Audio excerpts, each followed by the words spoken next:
Hi everyone. I just got off an appointment with the oncology psychologist. I'm wincing because I made a stupid decision yesterday, and I went for a 2-mile hike and then came home after 10 minutes, went to do Zumba, and my body is not enjoying that right now. So what I want to talk about today is the sad space that I've been in, and discussions with the psychologist as to why, which is very much related, I believe, to my last Zometa infusion and to coming off of Lupron. And I don't get like kickbacks from them, but man, I got a TheraBox today. Here's my TheraBox. I got a TheraBox today. And I have to say, like, it is very on point. It's the best subscription box, like, ever, truly. But I'll get to that in a minute. So, you've probably seen from my vlogs that since, oh shit, I just moved my contact lens. Yeah, I broke my glasses. My glasses were in my bed, and I just did one of those like to fluff your sheets and stuff, and my glasses got caught in a blanket, and now they look like this. I have replacement frames that just came in. I just have to go and make an appointment. My hair actually looks nice with the sun the way it is. Anyway, so I have not been in a good place. I'm behind on my vlogs, and it's interesting looking at my old vlogs to see the change and like when it happened, because I'm trying to figure out like, why do I feel like this now? And this whole process, like, to me, it makes no sense whatsoever.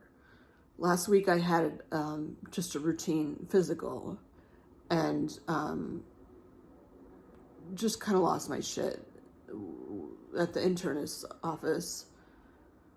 Because, you know, they're talking about your entire body and what's been going on the past year. And apparently, like, it was more than a year that I had seen her. So, like, I was filling her in on the flooding and all that stuff. And it's not, like, I've been thinking that all this shit of what's making me sad is, like, situational. Which I'm sure part of it is.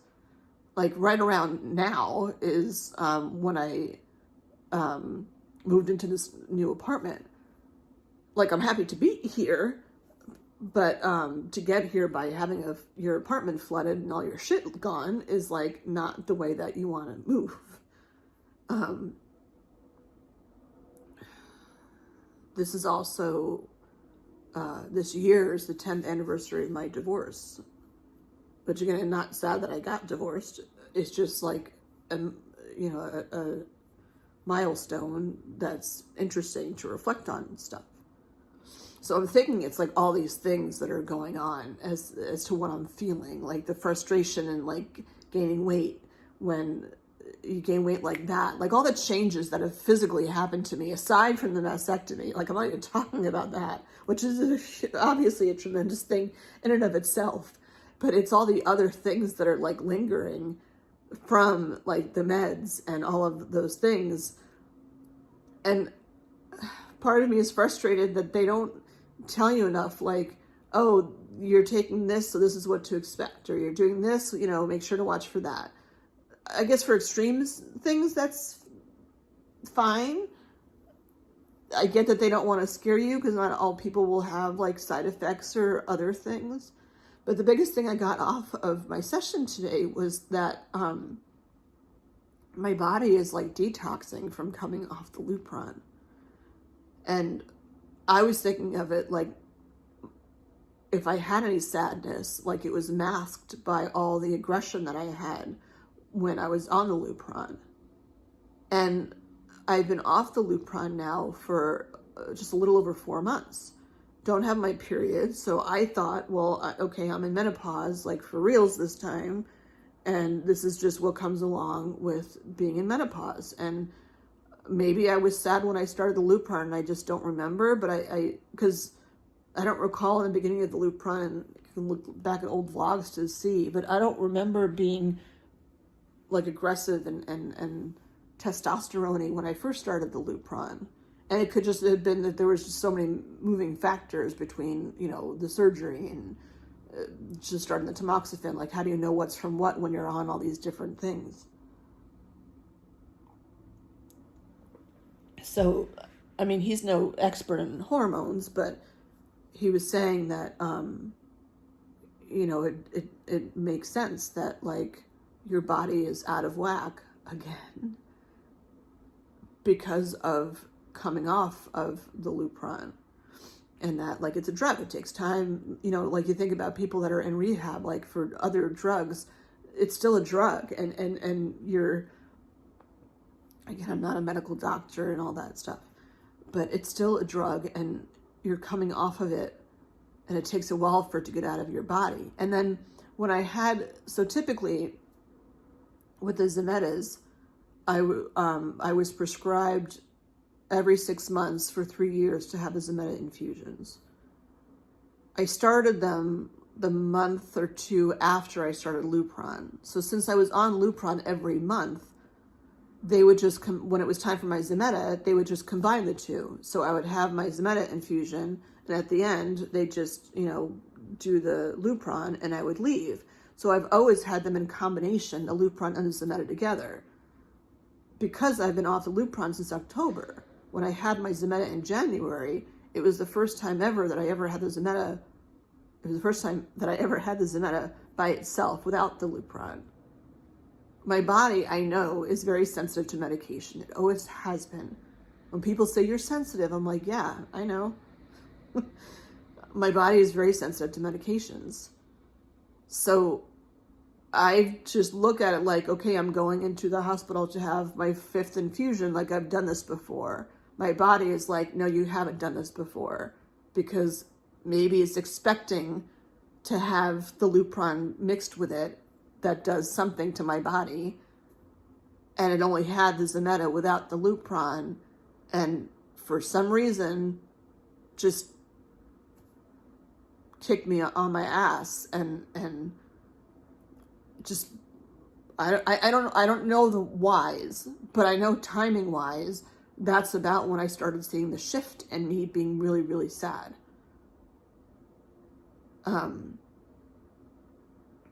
So they have oncology psychiatrists, because this is the first time, like, in my entire life where I'm like, there's just this disconnect with, like, I'm doing things that make me feel happy, that I'm doing things that should make me feel happy, things that in the past provided happiness and joy, but, like, the neurons aren't connecting that, like, if I do this, it will make me feel this. Like, even the act of laughing, I'll catch myself laughing at things, but just because, like, I'm laughing, I don't feel that. I don't know if it's dopamine or whatever. I was never good at science, but, like, whatever that feeling is in your head that you have that goes through your body to make you feel joy, you know, that warm feeling of happy. Just because I'm smiling, I'm not feeling that feeling. And I've never been like that, ever. And I've been through a lot of shit in my life.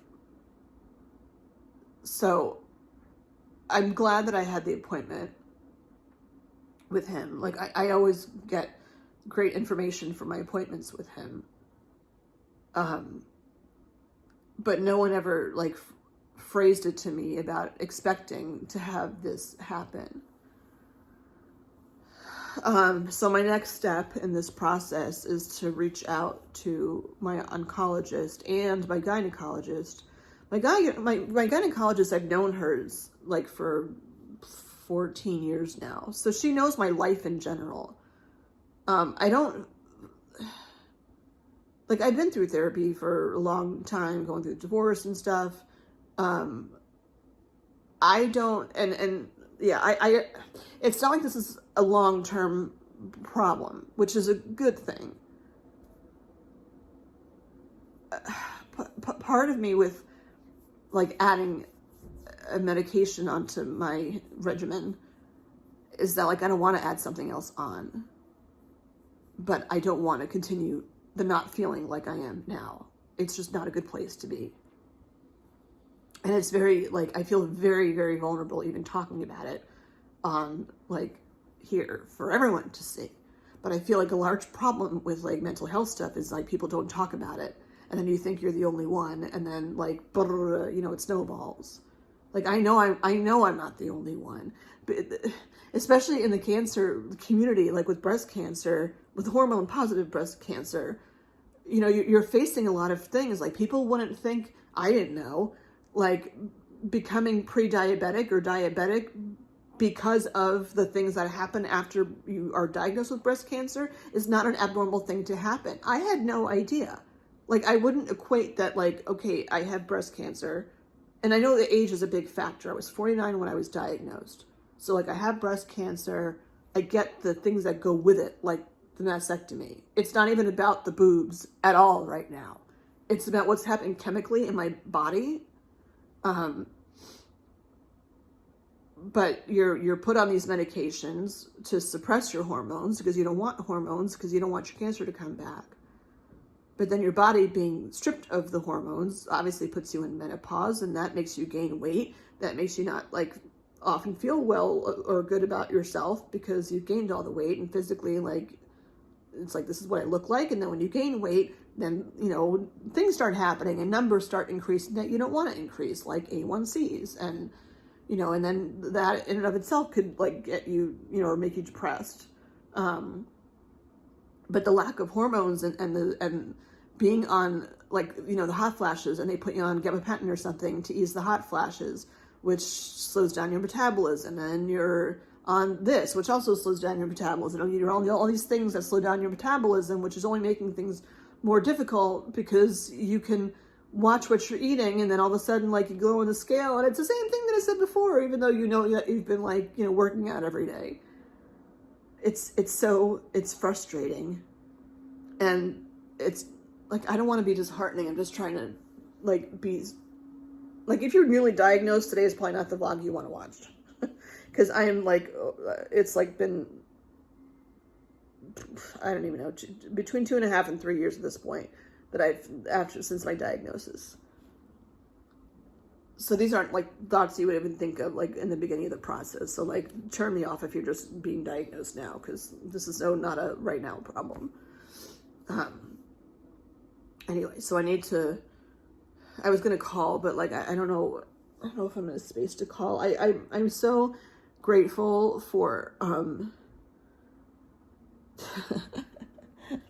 like I used this mug to make tea this morning. I didn't feel grateful as I just said that. I'm grateful. I feel like it's a buzzword. For the women that are in my breast cancer support group, because they said to me that they would help me like write a letter. We get protective over each other. So when something's not going right, like, you know, it's frustrating. So they want to help. So I reached out to them and I asked if they can like help me, because my brain right now is fried. If they could help me like conjure up a message to put in the gateway that gets the point across. Getting lost in the shuffle is very much where I feel right now. Because even with psychiatry and stuff, like, I might not get an appointment for like a month. And I don't want to go a month like feeling like this. I mean, obviously I would, you know, it's not what I just mean like,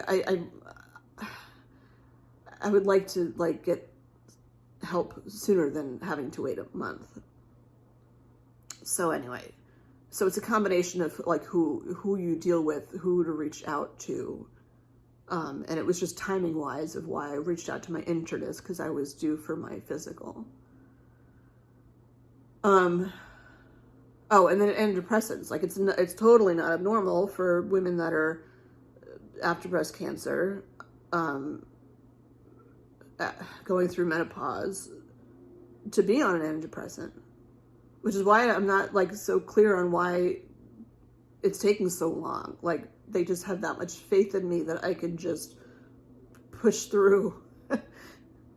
And normally I can, but like right now I need a little bit of help, and I don't plan on being on antidepressants for the rest of my life. But right now I need I need some help, because things are just like the biology or physiology of my body, like, it's just not connecting. And it's like, I'm a smart person, and I think sometimes it's more frustrating when you're educated because you understand how things should work and how they should, you know, how synapses should, and then they just aren't. So, yeah, that's where I looked at right now. I need to just draft a message and reach out to oncology and my gynecologist. Oncology, because they're used to these meds and the side effects, because I'm sure the tamoxifen is not helping with this whole picture.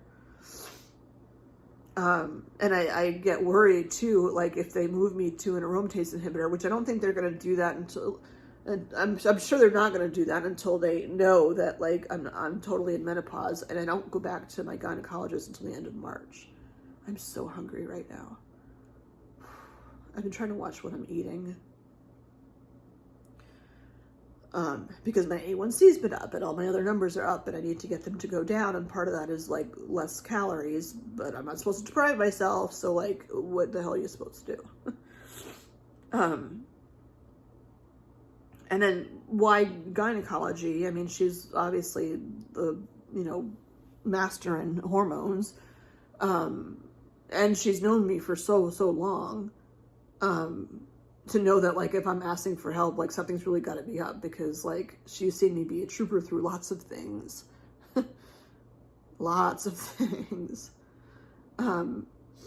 And honestly, if it weren't for her, like, I wouldn't even have known about the breast cancer when I did, because she was the one who pushed me to get, not pushed me, but who said I should get the baseline MRI that ended up being the thing to let them know that there was cancer, or tumors, malignant tumors growing inside of me. But she was the one also who prescribed the Lupron. So being that she prescribed it, I'm sure that she's got, like, a lot of experience with coming off of it and what that could look like. So I need to have a discussion with her. She's a fantastic doctor. She's like one of my, if not my most favorite doctor. She's just very warm, fuzzy and stuff. I'm like stupid hungry. I need to go eat something. I need to make eggs or something. I need protein. But I do, again, this is not a plug. It's just like,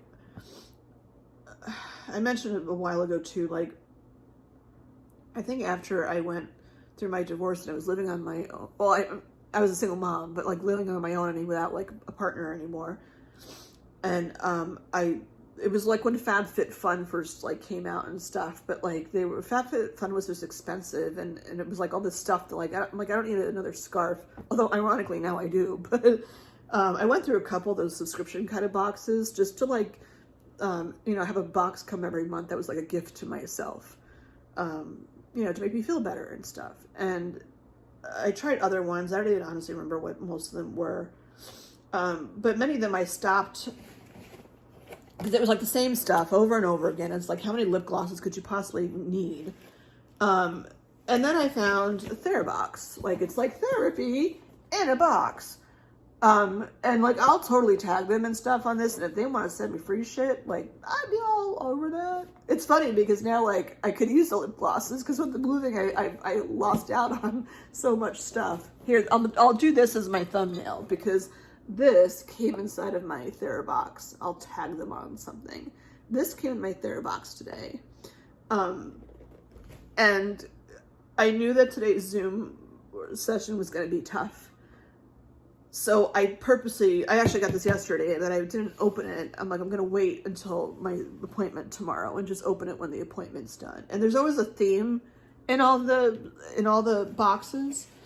It has a booklet about like what everything is, but I'm just going to like go through like what everything was in. The funny thing is, I was talking to a friend of mine the other day, at church, or after church, and also a breast cancer survivor, and she drinks iced coffee a lot, and I'm getting, like, I drink coffee, and decaf coffee in the morning. It helps a ton with like GI issues for me, but I'm getting kind of sick of drinking the same like flavored coffee. And then I talked to her, and I'm like, she drinks iced coffee all the time, even in the wintertime. But I don't have as many tumblers as I used to have. And like, I'm trying to like watch money and stuff. Anyway, and then this comes, like the box comes and it says daily affirmations. And I'm like, yeah, I do that.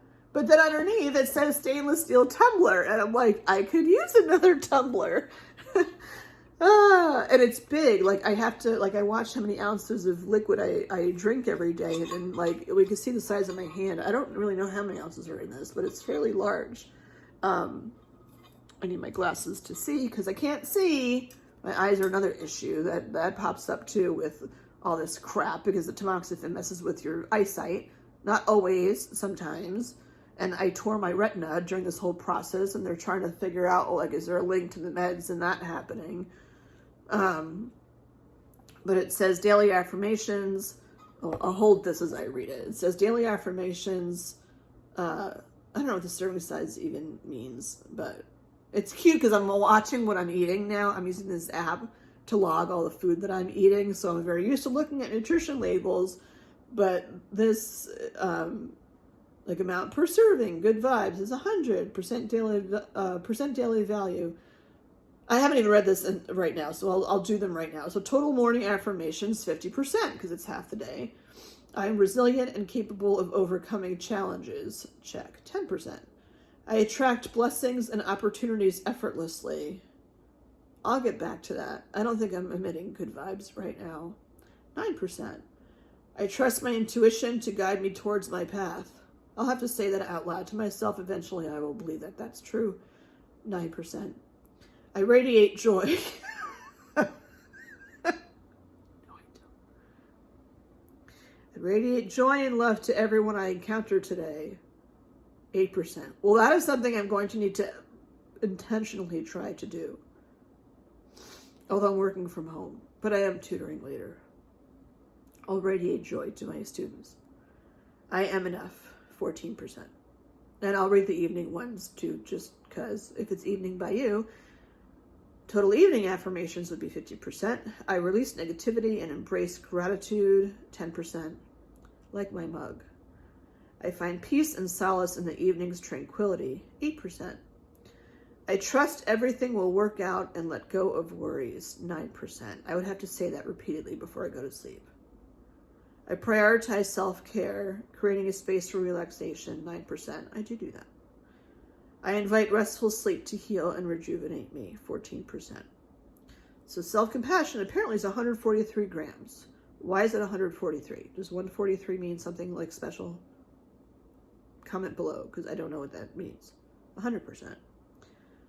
And then the small print, the daily values may be higher or lower depending on the motivation and mood. Why is that there? I don't like that. That should be gone. Anyway, but it comes with a thing for cold beverages and for hot beverages, I think. I don't know. There's no information about all of that. I'm sure it's in the book. It also, we'll see if my son watches this or not. If he does, then this is a spoiler. So stop watching if you're watching, my older son. It came with tea. Earl Grey tea. I have a ton of Earl Grey tea. But it's from Emily in Paris, which my son watches. So I'm going to save that for him because his birthday is coming up soon. And then what else is in here? Yeah, it comes with a little book that talks about all the stuff that that's in here. So I will like tag them and stuff. So it came, I'm going to hold on to this one to the end. It came with, this was perfect timing.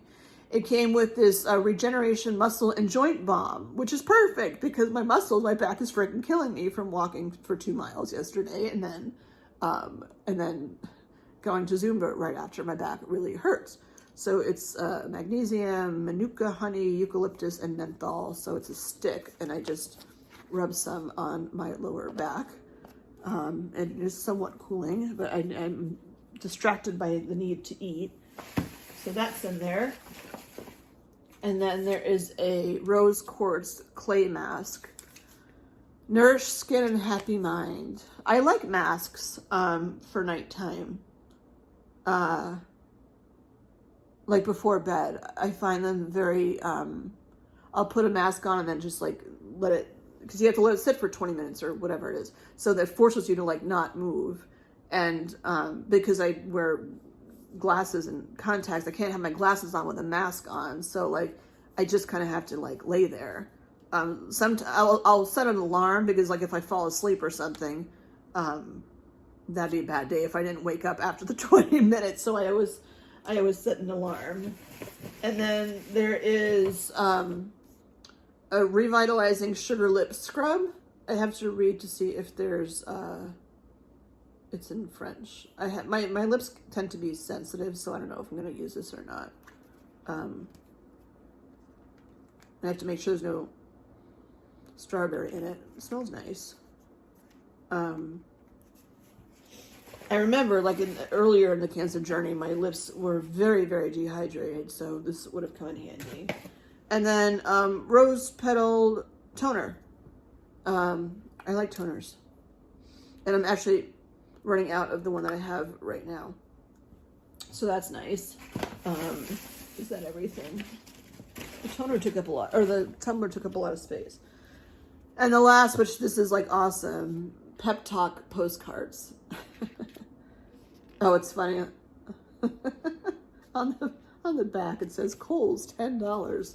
That takes a little bit of the magic away, so I'm gonna peel off that sticker because I don't want to tie together Kohl's and Therabox. Therabox to me is like this little happy land up in the clouds that sends gifts down. That's not coming off easily. Anyway, I'll peel that off. But they're postcards. You got this, because of course you do. So you open it up and there are postcards. So you are doing a freaking great job. So I will either just send these to people or put them up around my apartment. You are a straight up gift to humanity. Just as reminders of things. Like sometimes you just need to put these like all around you just to remind you. Oh, this one's really long. Oh, and then I guess they repeat. Yeah, they repeat. So you can keep one for yourself and then give one to a friend. Highest of high fives to you. Now's the time to live your dream. Well, maybe not today's not the time to live my dreams. It says together we can move mountains. Well, climb mountains. You can definitely look at pictures of mountains. I know exactly who I'm going to send this to.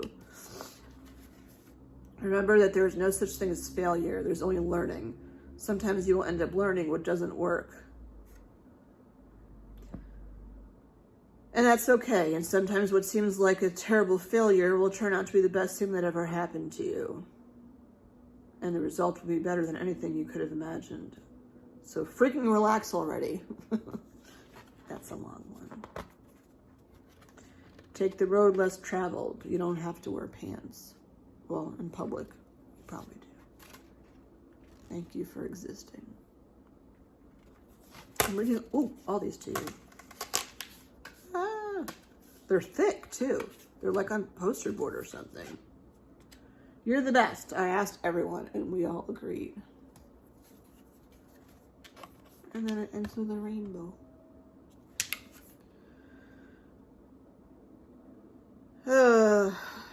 Yeah, there's 20 postcards in here.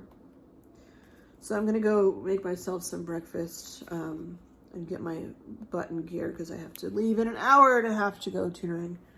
And I have to finish working. God, I haven't even eaten breakfast yet. But I feel like there's a little bit of a light there after talking today, and